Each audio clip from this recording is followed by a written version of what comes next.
খবর পড়ছি news studio YouTube চ্যানেলের পক্ষ থেকে। আর প্রতিদিনের বাছাই করা খবরগুলি পেতে আমাদের চ্যানেলটিকে সাবস্ক্রাইব করুন এবং পাশে থাকা বেল আইকনটি প্রেস করুন যাতে সবার আগে ভিডিওটি আপনি দেখতে পারেন। প্রথমেই জানাবো হেডলাইন্স। এবার সিএএ শংসাপত্র বাংলার আবেদনকারীদের শেষ দফার ভোটের আগে ঘোষণা শাহের। পরশু শেষ ভোট, আজ প্রচার শেষ হলে বিবেকানন্দ শিলায় ধ্যানে মোদি, পথে নামবেন মমতা। কলকাতায় আয়কর হানা, অভিষেকের আশঙ্কা বাণীর পরের দিন অ্যাকশন এজেন্সি। লোকসভা ভোটের শেষ দিনের প্রচার, দক্ষিণ কলকাতায় মমতার মিছিল, গোসাবা এবং ডায়মন্ড হারবারে রোড শো অভিষেকের। ভারতীয় দলের বিশ্বকাপের প্রস্তুতি, রাজ্যের আবহাওয়া কেমন? ভোট ঘোষণার পর থেকেই 108 কোটি মদ উদ্ধার কমিশনের। মিছিল শেষে সুদীপ কুণালের সঙ্গে কথা বললেন মমতা বন্দ্যোপাধ্যায়। ভোটের 3 দিন আগে শওকত মোল্লাকে তলব সিবিআইয়ের। চক্রান্তে ভগ্ন স্বাস্থ্য নবীনের দাবি মোদির।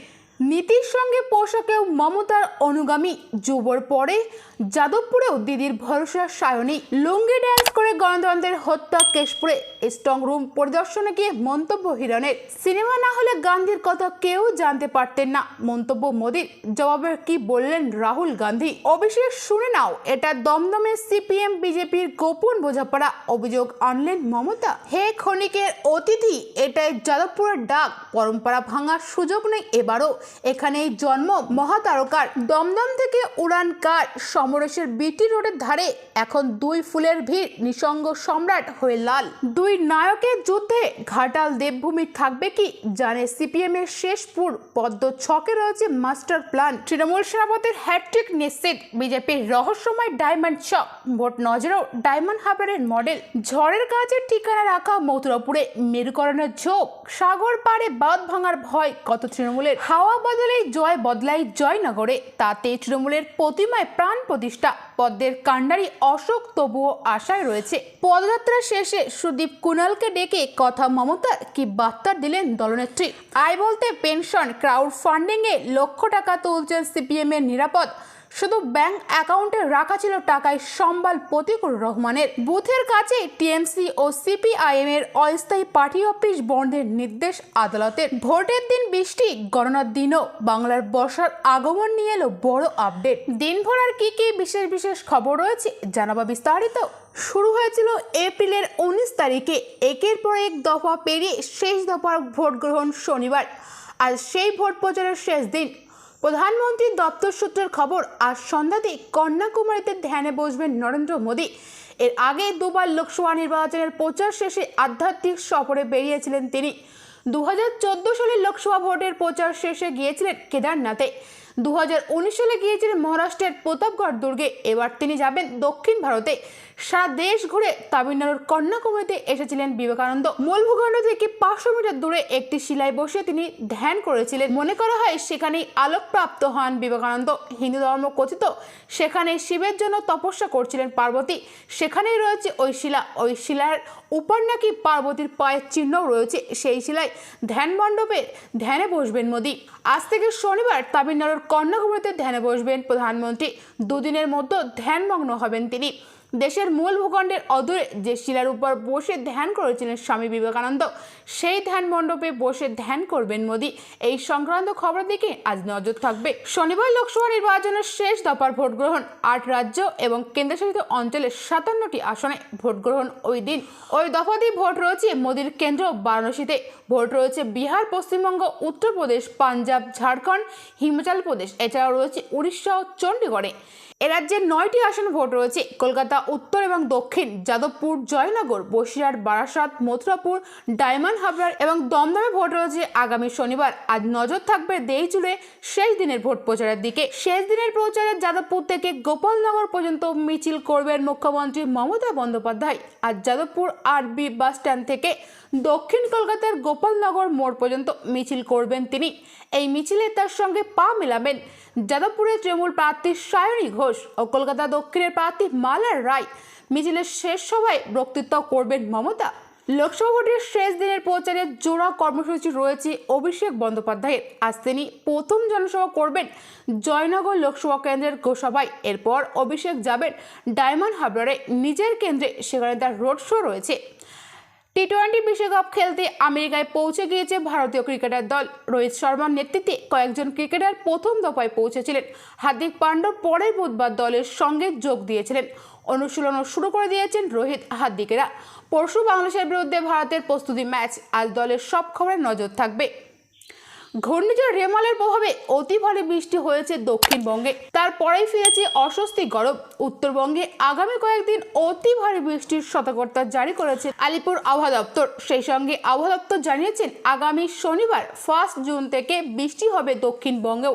এই সংক্রান্ত খবরের দিকে আজ নজর থাকবে। শেষ দফার ভোটের আগে কেন্দ্রীয় স্বরাষ্ট্র মন্ত্রক জানিয়ে দিল নাগরিকত্ব সংশোধনী আইন CAA অনুযায়ী শংসাপত্র বিলির স্থানকাল।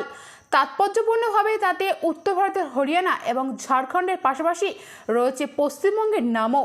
কেন্দ্রীয় স্বরাষ্ট্রমন্ত্রী অমিত শাহ দপ্তরের তরফে প্রকাশিত বিবৃতি জানানো হয়েছে CAA সংক্রান্ত দায়িত্বপ্রাপ্ত কমিটি বুধবার থেকে CAA আইন অনুযায়ী শংসাপত্র বিলির কাজ শুরু করেছে। প্রসঙ্গত, লোকসভা ভোটের চতুর্থ দফার পরে গত 15 মে প্রথমবার 300 জন CAA আবেদনকারীকে শংসাপত্র বিলি করেছিল কেন্দ্রীয় নরেন্দ্র মোদী সরকার। কেন্দ্রীয় স্বরাষ্ট্র সচিব অজয় কুমার ভাল্লা স্বয়ং দিল্লিতে 14 জন আবেদনকারীর হাতে ভারতীয় নাগরিকত্বের শংসাপত্র তুলে দিয়েছিলেন। দ্বিতীয়বার ক্ষমতায় আসার পর 2019 সালে 11 ডিসেম্বর CAA পাশ করিয়েছিলেন কেন্দ্রীয় মোদী সরকার। ওই আইন অনুযায়ী 2014 সালে 31 ডিসেম্বরের মধ্যে বাংলাদেশ, পাকিস্তান, আফগানিস্তানের মতো দেশ থেকে যে সমস্ত অমুসলিম ধর্মীয় অত্যাচারের কারণে এদেশে এসে আশ্রয় নিয়েছে এবং অন্তত 5 বছর ভারতে কাটিয়েছেন, তারা নাগরিকত্বের শংসাপত্র পেতে CAA-তে আবেদন জানাতে পারেন বলে ইতিমধ্যে জানিয়েছেন কেন্দ্র। এছাড়া নাগরিকত্ব আইনের ব্যাখ্যায় যারা 15 নম্বরের অন্তর্ভুক্ত তাদের আবেদনের কথা ভাবতে হতে পারে। ওই 5 নম্বর ব্যাখ্যায় বলেছে 2004 সালে 3 ডিসেম্বর কিংবা তারপরে যাদের এদেশে জন্ম তাদের বাবা মা দুইজনেই ভারতীয় হলে তিনি এদেশের নাগরিকত্ব পাবেন। কিন্তু বাবা মায়ের মধ্যে অন্তত একজন ভারতীয় নাগরিক না হলেই সন্তানের নাগরিকত্ব প্রশ্নের মুখে পড়বে। সংসদের দুপক্ষের পাশ হওয়ার পরে দেশের তৎকালীন রাষ্ট্রপতি রামনাথ কোবিন্দ অনুমোদন দিয়েছিলেন CAA বিলে, কিন্তু তারপরে প্রায় 5 বছর কার্যকর হয়নি ওই আইন।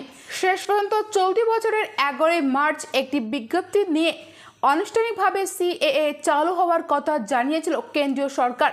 কেন্দ্রীয় স্বরাষ্ট্রমন্ত্রী অমিত শাহ জানিয়েছিলেন লোকসভা নির্বাচনের আগেই দেশে CAA কার্যকর হবে। তাই ওই ঘোষণার পরেই নাম নথিভুক্তকরণের জন্য আবেদনের সুযোগ দিতে চালু হয় অনলাইন পোর্টাল। লোকসভা নির্বাচনের মধ্যে সংশোধিত নাগরিকত্ব আইনে CAA নাগরিকত্ব দিতে শুনানি শুরু হয়ে গিয়েছে বাংলায়। সূত্রের খবর, নদিয়ায় ইতিমধ্যে 2 শতাধিক আবেদন জমা পড়েছে। তবে এর মধ্যে অনেকেই উপযুক্ত নথি জমা দিতে পারেননি। প্রশ্ন উঠেছে তাদের অবস্থান এখন কি হবে। বস্তুত এই প্রশ্নটিকে কেন্দ্র করে দীর্ঘদিন ধরে রাজনৈতিক বিতর্ক চলছে। বিরোধীরা দাবি করছেন আবেদন বাতিল হলে নাগরিকত্ব থাকবে না। কেন্দ্রীয় স্বরাষ্ট্রমন্ত্রী পাল্টা বলেছেন, আসলে আবেদন বাতিল হয়ে যাওয়ার অর্থ প্রমাণ হয়ে গেল আপনি নাগরিক। এবারে হাতে কলমে কাজে নেমে যখন এতজন লোকের আবেদন বাতিল হয়েছে তখন কিন্তু কোনো সদুত্তর মেলেনি কেন্দ্রীয় স্বরাষ্ট্র মন্ত্রক থেকে। প্রশাসনিক সূত্রের খবর, রাজ্যের বাসিন্দারা CAA পোর্টালে অনলাইনে আবেদনের ভিত্তিতে ডাক বিভাগের সুপারেরা শুনানিও শুরু করেছে।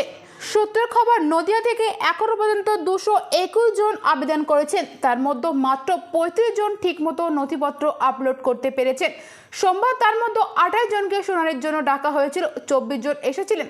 তাদের মধ্যে আবার 4 জন বাংলাদেশ থেকে আসার প্রমাণস্বরূপ নির্ধারিত 10টি নথির মধ্যে একটিও দেখাতে পারেননি।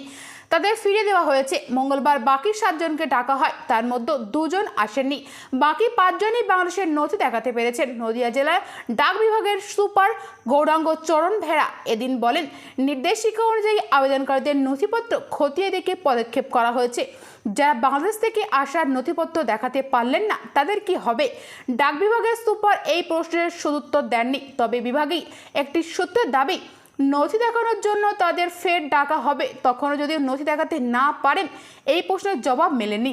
কেন্দ্রীয় স্বরাষ্ট্র মন্ত্রক থেকে অবশ্যই জানা হয়েছে পদ্ধতিগত ত্রুটিতে আবেদন বাতিল হতেই পারে। পুরোটাই নির্ভর করছে এমপাওয়ার্ড কমিটির উপরে। তার কারো আবেদন বাতিল হলে তিনি ফের আবেদন করতে পারেন। প্রশ্ন হলো, এই সময়ের মধ্যে তিনি কি আর নাগরিক থাকছেন না? এর কোনো সদুত্তর দিল্লি থেকেও মেলেনি। বিজেপির স্টেট সিএএ ইমপ্লিমেন্টেশন কমিটির অন্যতম সদস্য সৌভিক চক্রবর্তী অবশ্য দাবি করছেন ওই নথি পরে জমা দেওয়া হবে বলে ফর্মে একটা বিকল্প ব্যবস্থা রাখা হয়েছে। নথি জমা না দিতে পারার সত্ত্বেও দেশের বিভিন্ন প্রান্তে অনেক নাগরিকত্ব পেয়েছেন। এই ছিল বিস্তারিত খবর। পরবর্তী বিশেষ বিশেষ সংবাদ পেতে চ্যানেলটিকে সাবস্ক্রাইব করুন এবং পাশে থাকা বেল আইকনটি প্রেস করুন যাতে সবার আগে ভিডিওটি আপনি দেখতে পারেন। আর আপনি যদি ফেসবুক থেকে দেখে থাকেন তাহলে অবশ্যই পেজটিকে ফলো করুন। Thank you friends, thank you for watching.